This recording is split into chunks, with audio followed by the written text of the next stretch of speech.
Thank you very much, directors of the program for today, Premier of the Northwest Province, Ndate Supra Mahumape, ministers and deputy ministers present here today, and MECs of the province,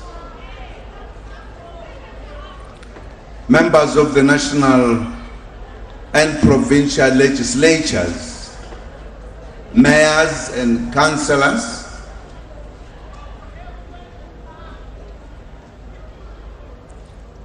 Mutlontlegi Khosi Khopan,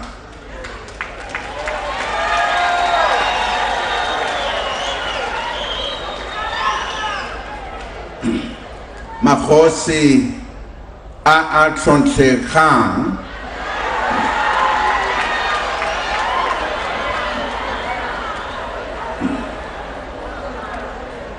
honored guests, fellow South African, Dumalang, Leka, Ritabilehe Haririte, Lere Narite,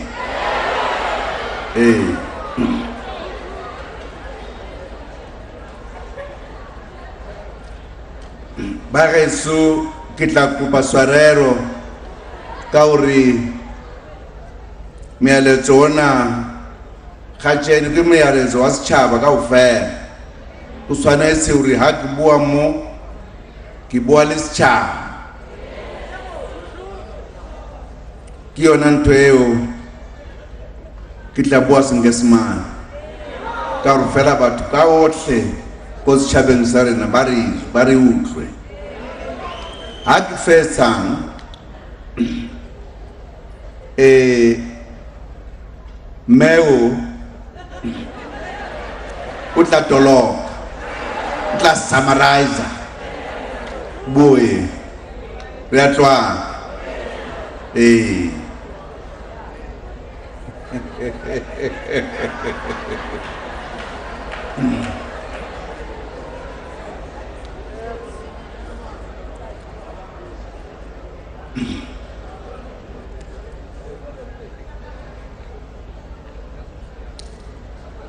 We are honored to be here in Kopane today to commemorate a very important day in our history, the National Day of Reconciliation. The 16th of December represented a painful division between black and white among our people in this beloved country for more than a century, until 1995. The Afrikaner people celebrated this day as a day of victory against the Zulu army under King Dingaan in 1883 at the Battle of the Ngome River in Natal. In 1910, the Union government declared the 16th of December a national holiday. In 1952, the apartheid government renamed this day as a day of the covenant, where they claimed to have made a covenant with God in 1838 that they will observe and celebrate 16th of December if they win against the Zulu people.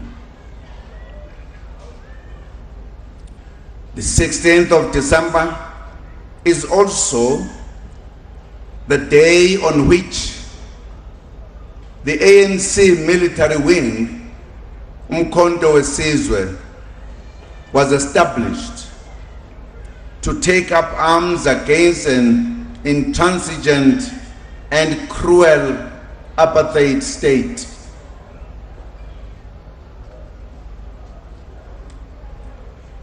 President Mandela declared 16 December as the National Day of Reconciliation in 1995. This was significant to have Madiba, who was the first commander of Umkhonto weSizwe and led the ANC in taking up arms against the apartheid state, declaring that we should reconcile and rebuild our country. He and the democratic government turned a day that was a source of division into a day that brings South Africans together. As we celebrate this achievement of our nation, we should also remember that reconciliation is a two-way process. While black people are implored to bury the pain of the past and move on, white compatriots should also be ready to accept and support the imperative of transformation and redress.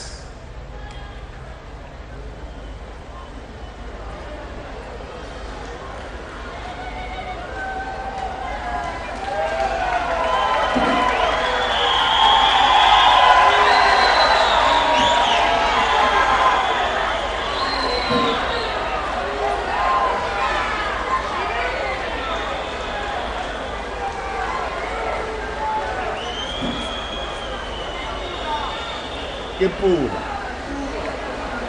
Yeah. Leader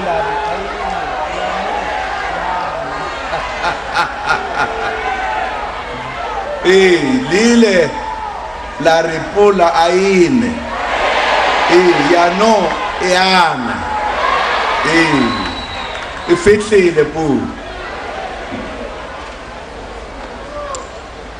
The implementation of measures to de-racialize the economy, such as black economic empowerment, affirmative action, and land reform, remain critical for us to achieve true and meaningful reconciliation. All these are provided for in the Constitution of the Republic, which is 20 years old this month. We should drive these programs together as we rebuild our country. We should thus not regard reconciliation as an easy matter. It is profound and requires a lot of work by all of us. Today, we must all recommit ourselves to walking this important journey together, all of us as South Africans.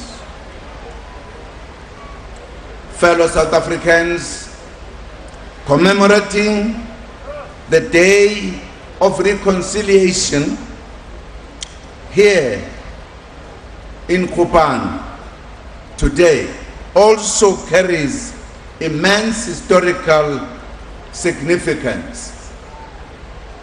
Kopan is one of the villages which experienced bloody confrontations between the people on the one hand and the apartheid government and its collaborators on the other, where people were brutally killed over the issue of passes between 1957 and 1958. The conflict, as most might be aware, started in Marikana, where the women mounted resistance against carrying passes. They were inspired by Jose Abraham Moiloa's resistance to the Bantu authorities' laws. The black spots removals and the pass laws on the one hand. They were also inspired by labor migrant formations such as Bahurushe Association on the other. A spiral of anti-pass conflicts spread to other villages in the Lehuruche area, which included Kopane, Musweu, Wesley Khati, and Motswedi. Many people fled to exile in Botswana. Some succumbed to harsh conditions or starvation and died, while some were brutally assaulted by the apartheid authorities and their collaborators. As we concluded the year in which we marked the 60th anniversary of the Women's March to the Union buildings in Pretoria against passes, we salute the women and all people of Kopan and surrounding villages of Zerast for their contribution to the fight for freedom of movement, the fight against pass laws. We also salute traditional leaders in this area who resisted apartheid policies, often at great cost.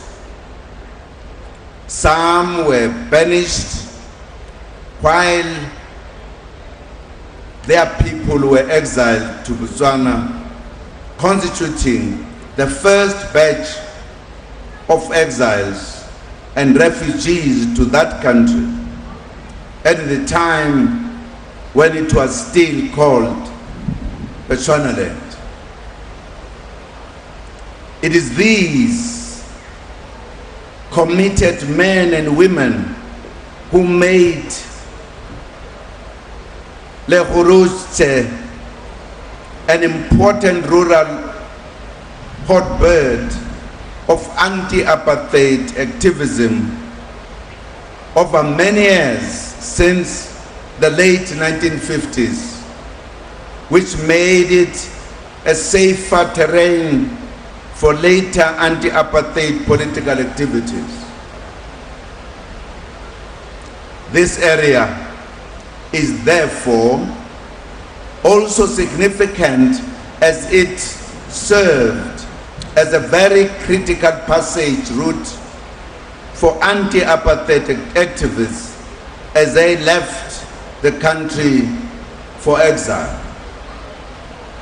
Many activists, including former President Mandela, President Thabo Mbeki, President Oliver Tambo, and many others used the Zerast route to Botswana to exile. And in various other countries, such as Tanzania, Zambia, England, and many other countries. The main route was via Zerast.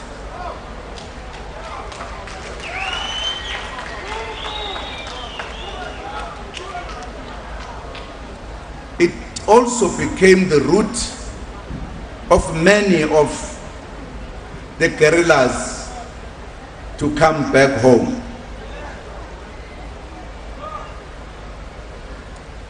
Last Sunday, we laid to rest a veteran of the struggle,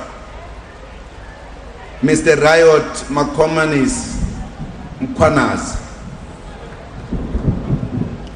with whom I was arrested near this area, near Zeras at Grot Mariko in 1963, leading to us being taken to Pretoria and tried and finally sentenced to 10 years on Robben Island. We spent the night in Zerast, and I was telling the mourners that we planned to escape the following day because we thought that the situation was relaxed. And we were going to run across these mountains to Botswana, and we did not even know the border or the fence, but we were going to run until we are there. Unfortunately, in the morning, they were ready for us, formed a human corridor. We realized the situation had changed, except Raut Mkwanas, who broke the line and attempted to run. And of course, he was caught. But I was talking about his bravery. Also, that when there was a mission to be fulfilled, he would not stop halfway. Nothing would stop him. He was the only one who wanted to implement the plan. He was a very unique comrade.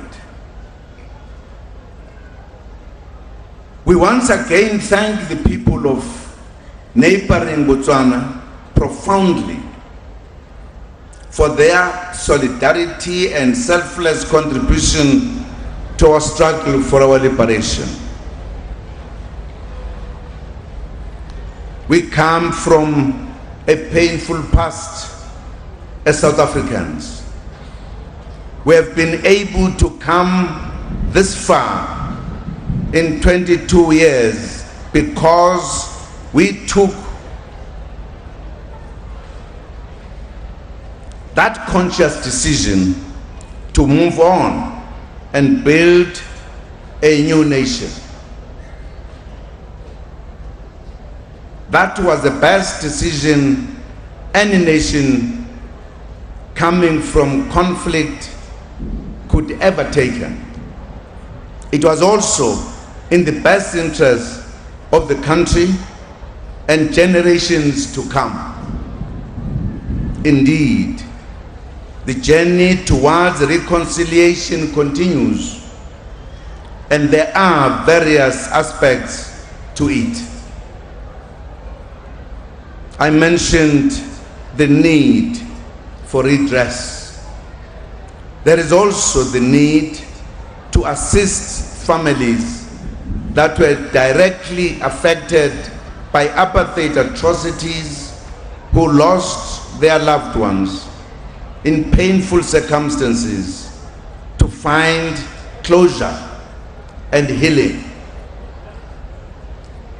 Government is currently engaged in a program of finding missing persons and also handing over of the remains of former political prisoners who were executed by the apartheid government to their families. At least 130 political prisoners were hanged for politically related offenses in the period between 1960 and 1990. The state retained custody of the remains of the deceased, thereby denying their families the opportunity to receive or bury their loved ones. The apartheid state buried the deceased political prisoners as paupers in cemeteries in and around Tshwane, despite the fact that their families were willing to receive the bodies for burial.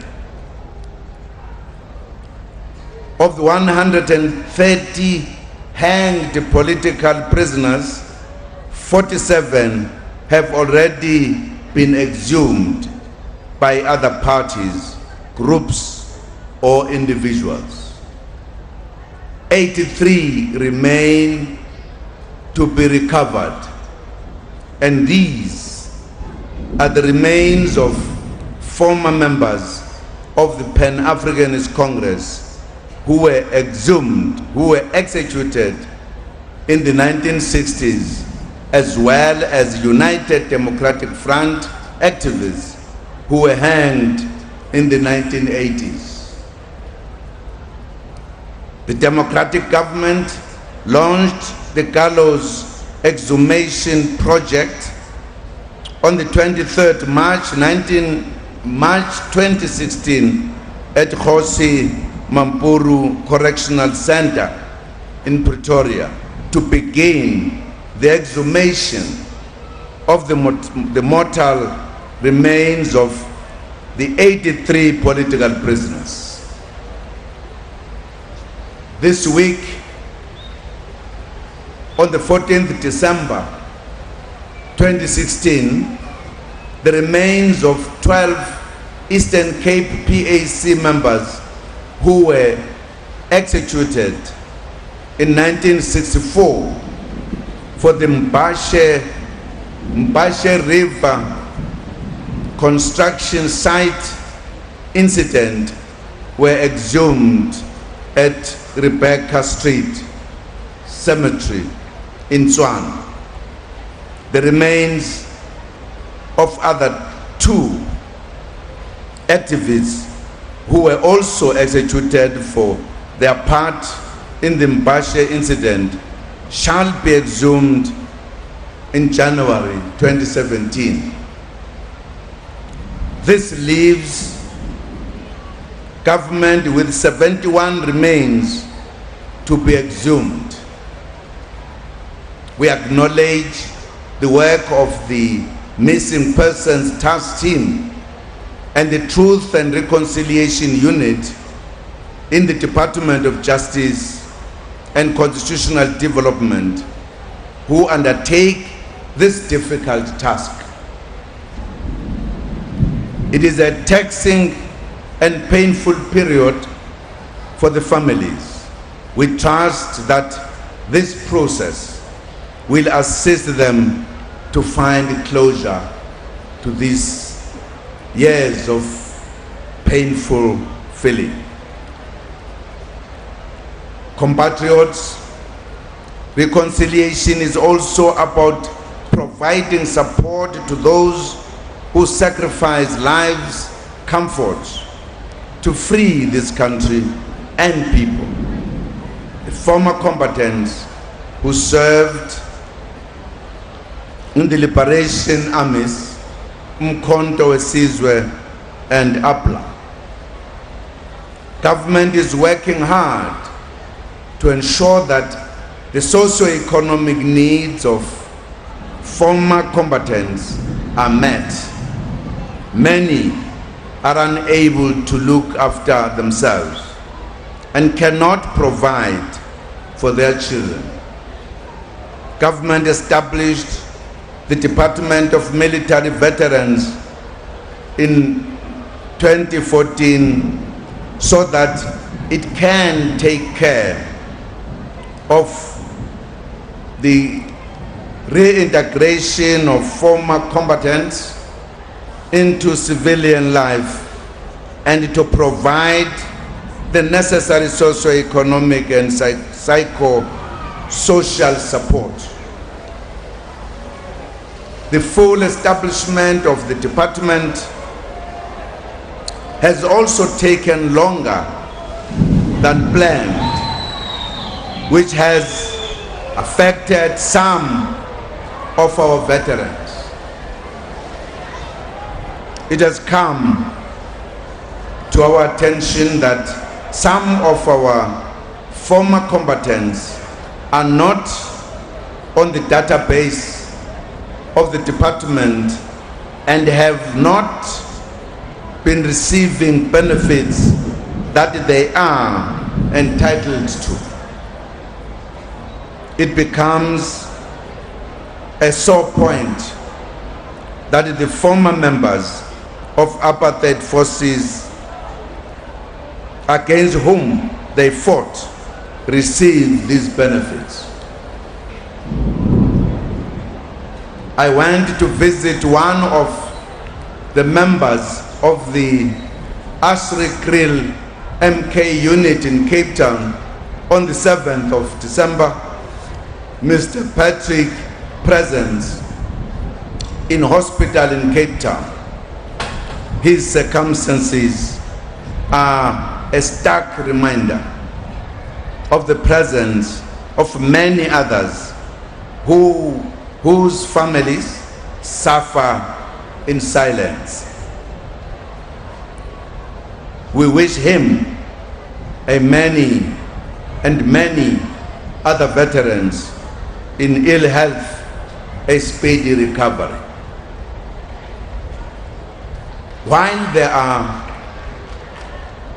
difficulties, the delivery of some of the benefits to military veterans, as stipulated in the Military Veterans Act of 2011, increased this year. The Department of Military Veterans is currently providing more than 5,000 bursaries to military veterans and their dependents for basic and higher education. To date, almost 15,000 military veterans are being provided with free healthcare support.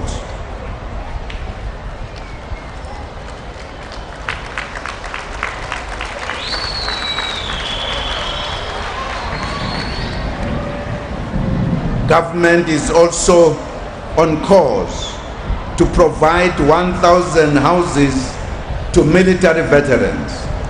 Currently, close to 2,000 destitute military veterans are provided with support through the social relief of distress programs run by the Department of Social Development.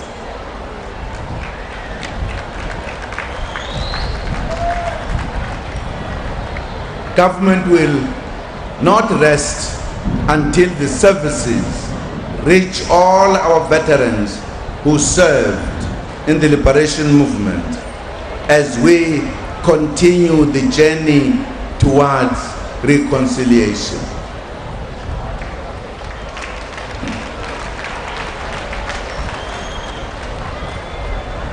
Compatriots, the National Day of Reconciliation is also about coming to terms with the painful tragedy that occurred in August 2012 in Marikana, in this province, where about 44 people were killed, the majority of them by police during a strike at Lonmin mine in Rustenburg.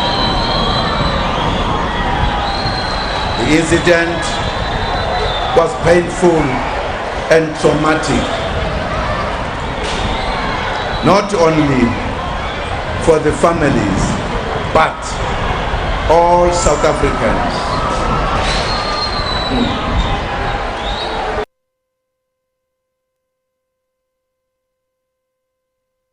Commission led by retired Judge Ian Falam, who made findings and several recommendations. We issued a detailed statement on the 11th of December outlining what various government departments are doing to implement the recommendations.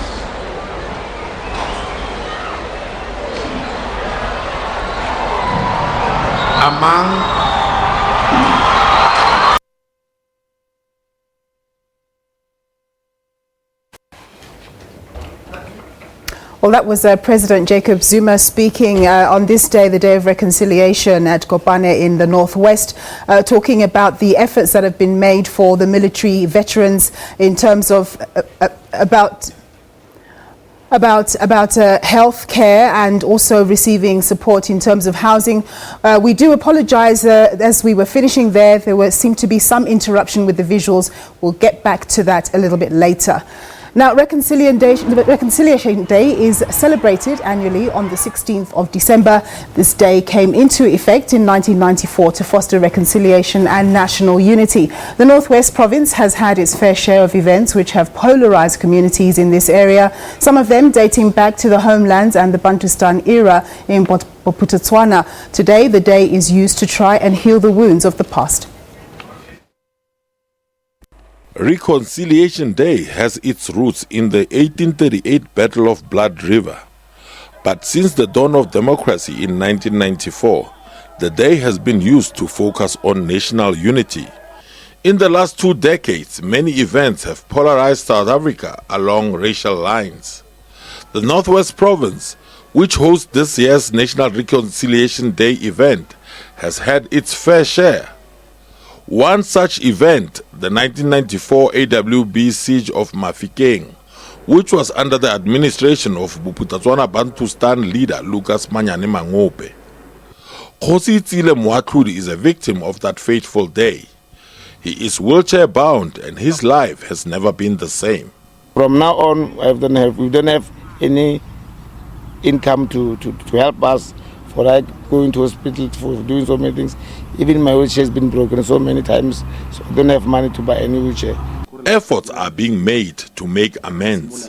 Remember that some of them are now disabled because of the injuries that happened there. We will have to say, what is it that we can do together with them, at least to alleviate the weight that is on their soldiers, that is on their shoulders, to make sure that psychological and emotional burden that they carry on a daily basis, how do we resolve it? Fast forward 22 years and there are still incidents that divide the nation.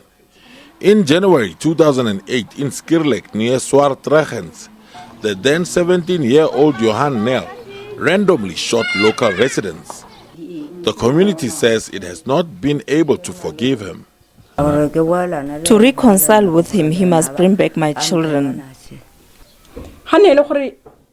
Had the Nel family ever came to us, we could have forgiven them. We all make mistakes.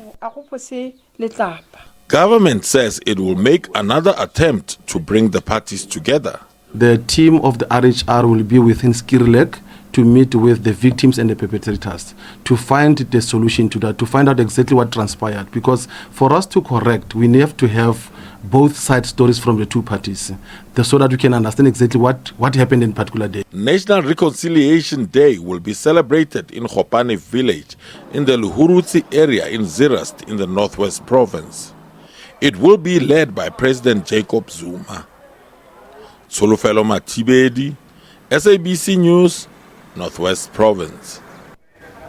Well, we understand that a heavy storm in the northwest caused a lot of wind, and which may have actually collapsed the marquee that the president was speaking in, and hence the confusion. But we will get back there a little bit later. Now, today marks the 55th anniversary, of the ANC's military wing, Umkhonto we Sizwe's.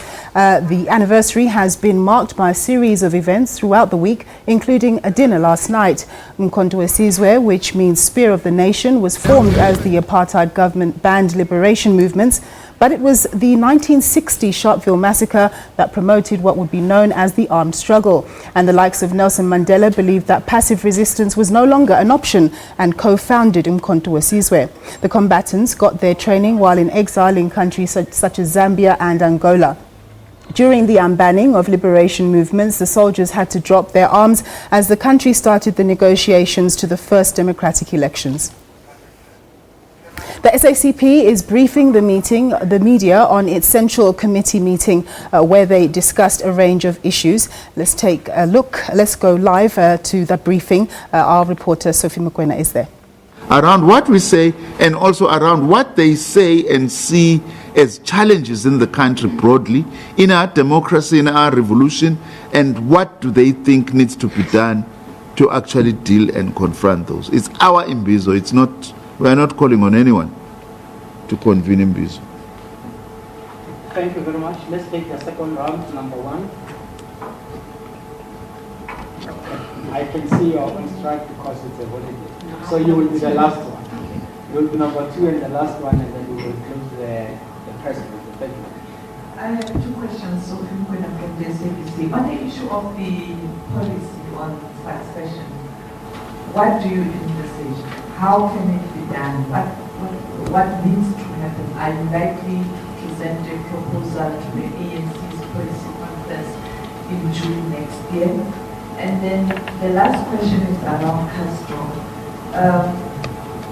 The outgoing president of the US had tried to ensure that he would run the relations between Cuba and the US, but currently we have Donald Trump, and judging from his utterances, it looks like he's got his own ideas. How are you going to ensure that you mobilize the socialist countries to continue to support Cuba, and that America do away with this problem of the embargo?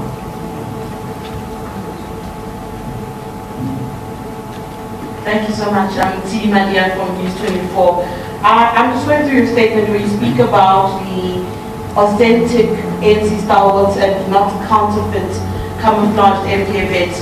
You speak about the 55th anniversary of Umkhonto we Sizwe. I just want to get your thoughts about the council that's being held tomorrow. You don't seem to, I'm not sure, I'm just trying to understand what your views are on that, but you don't seem to acknowledge the MKMVA as it stands today. So I just wanted to get your views on attempts to either revive it or to change the way that it is with the council tomorrow. Thank you.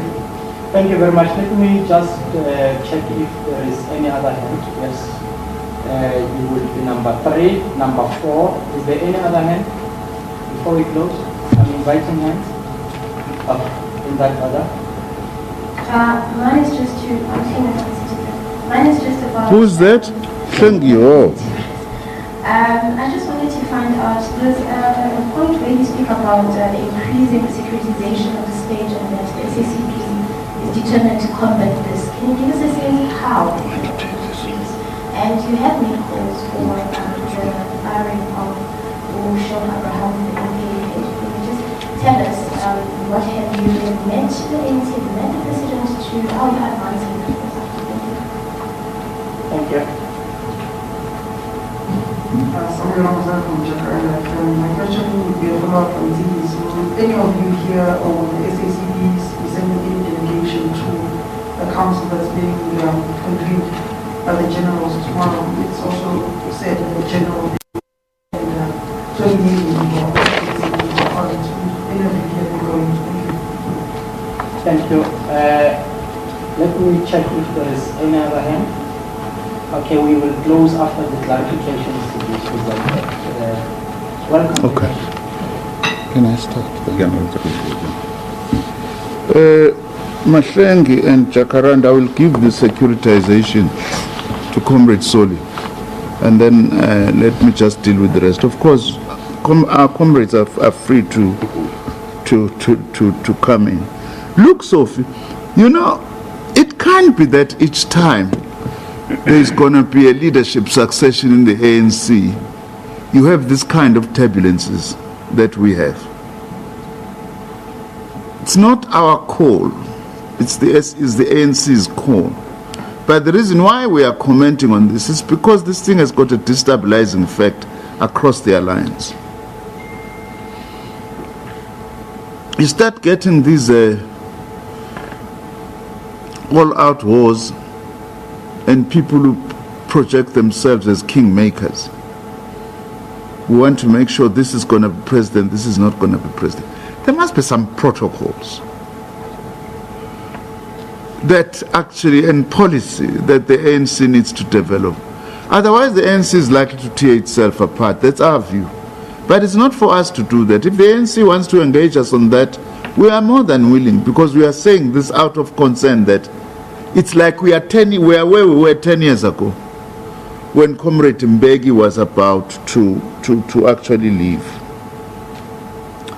So that is why we are urging the ANC to pay particular attention to this matter as soon as possible and find an inclusive rather than a divisive and factionalized process of handling leadership succession. We are not prescribing. That's our view and our comradely suggestions. Now, Trump and Cuba. We hope Trump, maverick as he is, won't actually go back to what President Obama and President Raul Castro have agreed upon. Also, we are aware, by the way, that even Obama, it wasn't out of generosity that he did this. It's because there are there are U.S. business interests that are scared that the day this embargo goes, those business people will be left behind in terms of investment in Cuba, because there are lots of investment opportunities that the Cuban government has opened and continues to open. So, for instance, in agriculture, the U.S. sections of the agricultural sector have got lots of products, actually, that they could be supplying to Cuba, but because of the embargo, it has not been possible. It's those capitalists who have been putting pressure now on the U.S. administration, not out of the generosity. Of course, we must appreciate that the resistance of the Cuban people, that this embargo has not worked after more than 50 years, has also contributed to the realization that this thing at some stage will go away, but as U.S. businesses, we must not. I'm talking as if I'm them. I'm not a U.S. businessman. We are not going to be able to benefit out of this. That's what may make Trump not to be able to reverse. But in any case, we are now, bad as this thing is, we are now used that the United States has no interest really in letting off the hook, in letting off pressure on Cuba. We will continue our solidarity with Cuba until this illegal and criminal blockade is ended. Whether there is Trump or no Trump. We don't, of course, like the way Trump talks about many things. Cuba, the minorities, the Muslims, the Mexican, women, and so on. It looks like this may turn out to be the worst president in the history of the United States. The Council of Tomorrow, which has been convened by former MK comrades. It must happen, it must take place. As the SACP, we have no problem with that whatsoever. We hope that the things they will discuss, they will then seek to engage the rest of the movement about that. We haven't formally sent a delegate, have we? I'm going tomorrow. Oh, Sol is going on our behalf, yes. That's one of... Well, as we saw earlier, the Day of Reconciliation celebrations in Kopane in the northwest were disrupted while President Jacob Zuma was giving his keynote address. Our reporter, Gillian Pillay, is there. Gillian, can you give us the latest on what transpired? We saw a lot of wind and we also heard a lot of noise. What's happened since? Nompu, you know, what started out as very light rains and then built up, as you saw, it was the storm, wind going through the marquee. And at some stage, you saw the president delivering his keynote address there. And absolute pandemonium broke out as the elements just tore through the tent. Many people running away, fearing that, you know, the tent can collapse on top of them, that it could result in fatalities. Even the SABC teams were, you know, they just had to run without equipment. And it disrupted Reconciliation Day celebrations, but it seems that we don't have any fatalities at this stage. It built up, like I said, as a light storm. We heard a lot of commotion from people who were sitting outside the marquee, and this was while the president was delivering his keynote address. And, you know, we didn't really pay attention to any of it. We didn't make much of it. But something like within 10 minutes, you know, the force of the wind, the force of the storm that had just swept over this area in Kopane, tore through this marquee, and a lot of people, you know, absolute pandemonium, as I said, absolute pandemonium broke out. We just saw the president's bodyguards, they all just ran towards him, and he was quickly swept and rushed into the car. We actually saw some of the bodyguards pushing the car of the president just to get out of this area, because we didn't know if this marquee would, you know, fall on top of people, if it would fall on top of anything that was in the vicinity, causing some sort of fatalities. As I'm talking to you now, it's still raining heavily. It's heavy rains here, a thick cloud of grey over the Kopane area, and from what I can understand, they did get the president away from this area, Nompu. Now, Gillian, I know this is a sort of like a working in progress kind of situation. Are you getting any word from the presidency as to whether alternative arrangements are going to be made for him to address people as he had planned, or is that it? I think Nompu, things, no one could have foreseen this eventuality or the events of today taking place. I'm not sure whether there will be another type of event to have him give his keynote address. All we know is, Nompu, that today it's definitely not going to happen in this area. It was quite a scary chain of events, Nompu. You know, we've seen in the past, I think sometime in the Eastern Cape, a similar event where Marquis was also you know, where the wind tore through the marquee, and I think people are probably just, you know, quite happy that there hasn't been any fatalities at this stage. But we are yet to talk to the presidency, you know, to find out what will be the contingency measure in light of the events that we saw transpire here today, the weatherall events transpire here today in Kopane, Nompu. Okay. All right, Gillian. Well, we're glad to hear that you guys are also safe, our SABC crew. That was Gillian Pillay. She's reporting from Kopane in the northwest, where the president was speaking to an audience on the Reconciliation Day, but then his speech was disrupted by bad weather. More news coming up after a break.